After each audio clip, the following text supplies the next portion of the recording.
Hi friends, నా స్టైల్లో bread halwa ఈజీగా ఎలా చేసేసుకోవాలో చూద్దాం. ముందుగా పాలను వేడి చేసుకొని మనం పక్కన పెట్టేసుకోవాలి. ఆ తర్వాత ఇలా బ్రెడ్ ముక్కలని సగానికి కట్ చేసి మనం పెట్టుకోవాలి.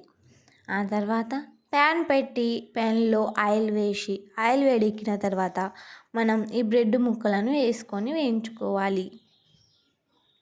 ఈ బ్రెడ్ ముక్కలని నేను ఫ్రిడ్జ్లో పెట్టానండి ఒక గంట సేపు. లేదంటే మనం అలానే పచ్చిగా వేసుకుంటే నూనె అనేది ఎక్కువ పీల్చుకుంటుంది. ఇలా బ్రౌన్ కలర్ వచ్చేంత వరకు మనం వేయించుకోవాలి.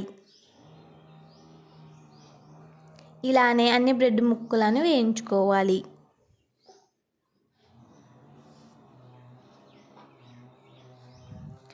ఇలా బ్రెడ్ ముక్కలని వేయించుకున్న తర్వాత ఇంకొక గిన్నె పెట్టి అందులో వాటర్ వేసి అలాగే కొద్దిగా చక్కెర వేసి మనం ఉడకనిచ్చుకోవాలి. ఈ చక్కెర కరిగేంత వరకు మనం ఇలానే కలుపుతూ ఉండాలి.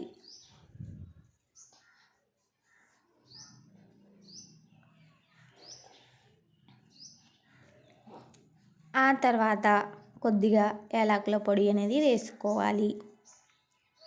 మనం ఇప్పుడే మనం తీపి అనేది సరి చూసుకోవాలి. ఏమన్నా చక్కెర తక్కువ ఉంటే మనం ఇప్పుడు వేసుకోవచ్చు కొద్దిగా చక్కెర.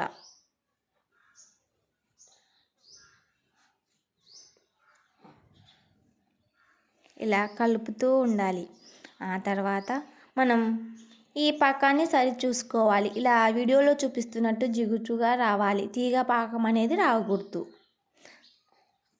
ఆ తర్వాత మనం ముందుగా పెట్టుకున్న బ్రెడ్ ముక్కలను వేసుకోవాలి. ఇలానే అన్నిటిని వేసుకున్న తర్వాత ఒక గరిటెతో ఇలా మనం అనుకోవాలి. ఆ తర్వాత మనం ముందుగా కాగి పెట్టుకున్న పాలను వేసుకోవాలి.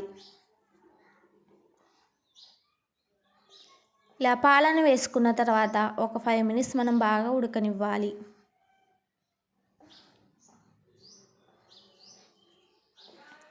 ఇలా పాలు అనేది మనకు విడగాలండి. అప్పుడే మనకు టేస్ట్ అనేది బాగుంటుంది, ఎక్కువ నిల్వ కూడా ఉంటుంది.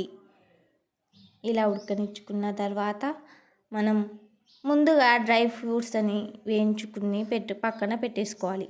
అవి మనం డ్రై ఫ్రూట్స్ అని పైన ఇలా వేసుకొని సర్వ్ చేసుకుంటే ఎంతో టేస్టీ అయిన బ్రెడ్ హల్వా రెడీ.